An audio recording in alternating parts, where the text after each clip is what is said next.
Welcome to today's web seminar. I'm Guillermo Doria, Acquisitions Consultant for Navigate Business Sales and Acquisitions, which is the sponsor of today's presentation on the 5 pitfalls when selling a business. Myself and my colleague Christian Clem will be providing free informational web seminars for the lower middle market business community starting in Q1 2011. So please make sure to look for updates at our website, www.navigate.com. And also please make sure to follow us on Facebook and Twitter.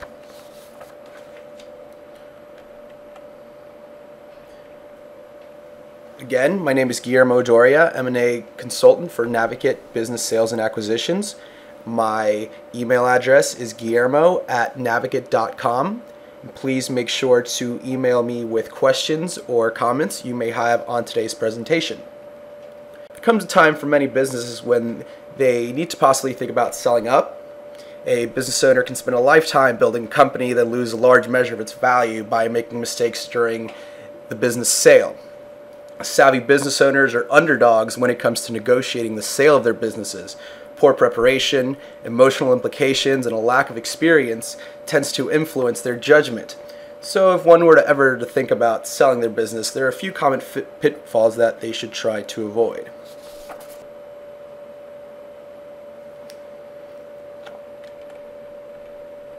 So lack of preparation is by far the most common mistakes that business owners make. It's important to address several key aspects of your business before listing it for sale. Financial documentation, sustainable profitabilities, lease issues, staffing problems, and other concerns will not only impact your ability to sell your business, but also the price for which your business will sell in the marketplace. Another thing to consider is timing. The right time to start preparing for your business sale is right now. Most brokers recommend owners start the preparation process at least 2 years before the business is listed. Business owners should have on hand audited financial statements. Having a set of proper financials will boost your credibility and ease buyer anxiety. Poor financial records can be a major problem when it comes to selling your business. Your potential buyers will almost certainly want to see your past financial records for your business, including financial statements and any primary records that you manually keep or keep on a computer. Make sure there are no discrepancies throughout your records, because this is the easiest way to scare away any potential buyers. Indeed, there's no faster way to lose someone's trust by saying one thing and your records showing another. There's always skepticism about private companies reporting results, but 3 to 4 years of audited financial statements from a regional or national CPA should alleviate most concerns. Presenting several business plans serve to illustrate your company's value by conveying its growth potential. And also, potential buyers will probably want to see projections for your business and other financial planning records you may keep. If they are interested in your business, they may get their accountant or auditor to carry out a due diligence on your records, so please be prepared for you and your business to be scrutinized. Next common pitfall most business face is setting unrealistic expectations. If you're looking to maximize your company's value, overcome the disruptive value of a sale, and cash in when it's all over, don't expect it to be an overnight event. High expectations will only disappoint you, and proper positioning does take time. Setting a price for your business can be a major issue when deciding to sell. What you actually want for your business and what is reasonable can be completely two different things. Unrealistic price expectations are the quickest way to dampen buyer enthusiasm and unsure seller disappointment. Inflated valuations often obstruct the seller from recognizing reasonable bids. Therefore, when you value your business, make sure you consider what the market is prepared to pay for it and what do similar businesses sell for it. It's also important to realize that what another entrepreneur got for his business is irrelevant to your transaction, and the market will determine your company's worth. Bottom line is to be realistic about what to value your company for. In most cases, it's worthwhile getting a professional valuation done and taking this into consideration when setting a price. Having your advisors perform the valuation and doing their homework to arrive at a preliminary valuation range is important, and then it's up to the market to do its work. Outdated or inaccurate valuations make it more difficult to determine the optimal sales price, so it's important to have an up-to-date figure in order to arrive at a fair price.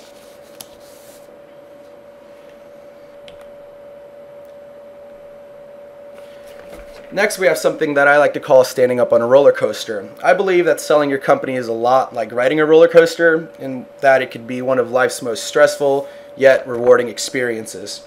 Owners will face scrutiny during a sale, so the key here is to keep your emotions in check in the face of criticism.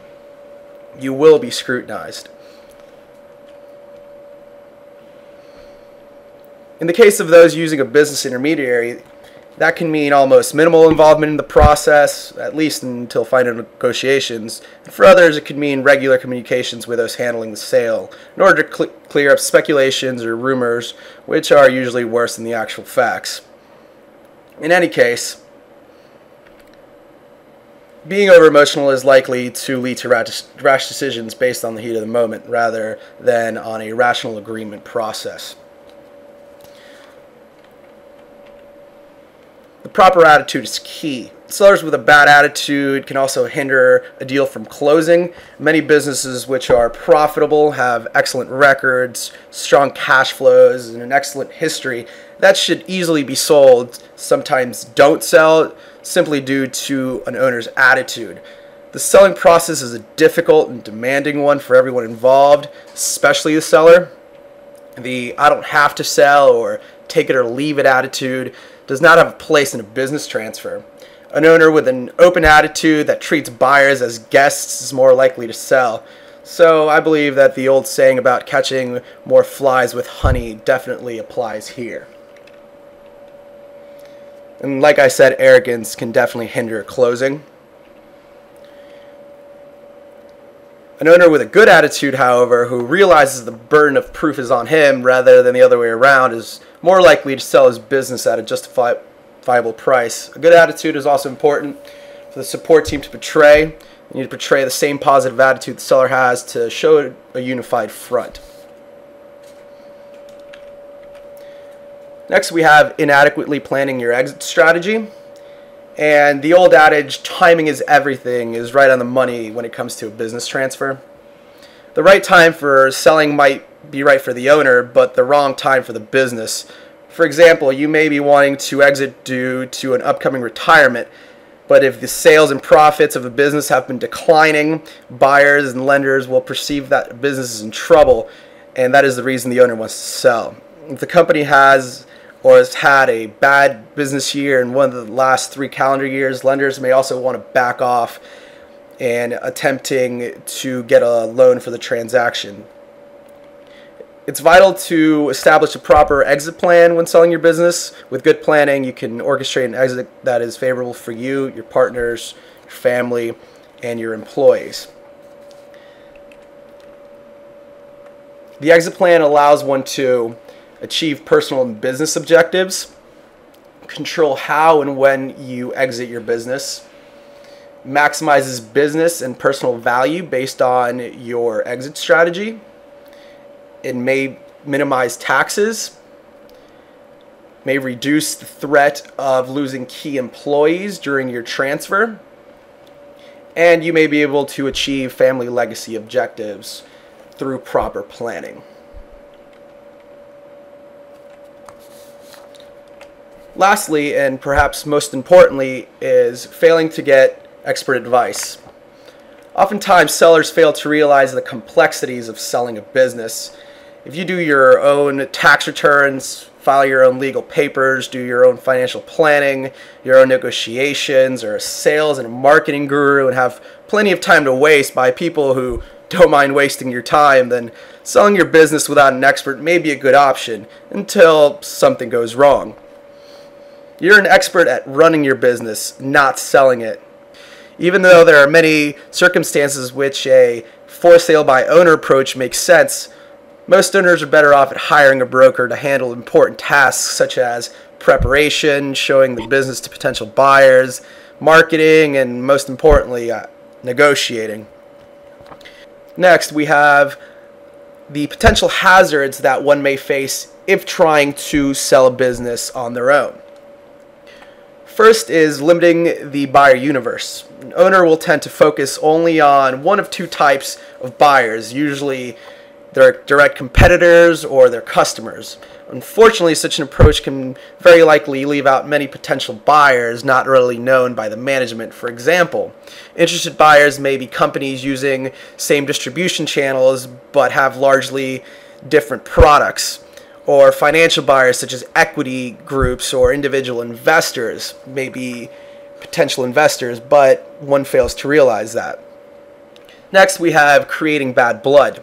Negotiations can be a very turbulent process, causing bad feelings and bruised egos. An advisor is able to buffer between the buyer and the seller, playing the bad guy or the scapegoat when need be, in order to maintain a level of decorum between the principals. Next, we have being caught off guard.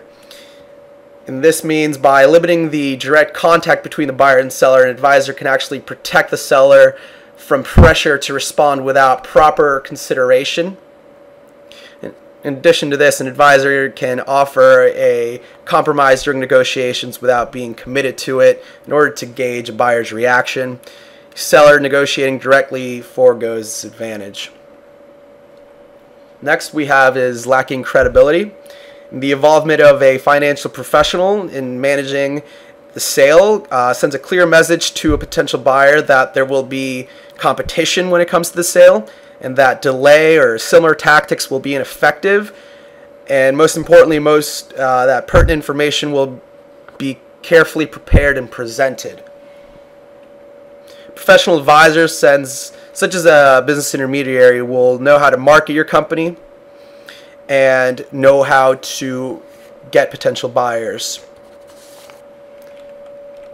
How can we help?